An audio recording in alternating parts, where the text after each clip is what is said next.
নয়াদিল্লিতে পলাতক মৃত্যুদণ্ডপ্রাপ্ত শেখ হাসিনার সাংবাদিকদের সঙ্গে সরাসরি মতবিনিময়ে অংশ নেয়ার অনুমতি দেয়ায় ক্ষোভ প্রকাশ করেছে বাংলাদেশ।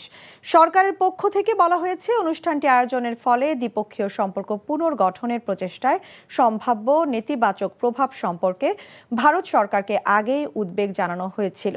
এরপরও ভারতের মাটিতে এ আয়োজনের অনুমতি দেয়ায় বাংলাদেশ গভীর দুঃখ ও ক্ষোভ প্রকাশ করছে।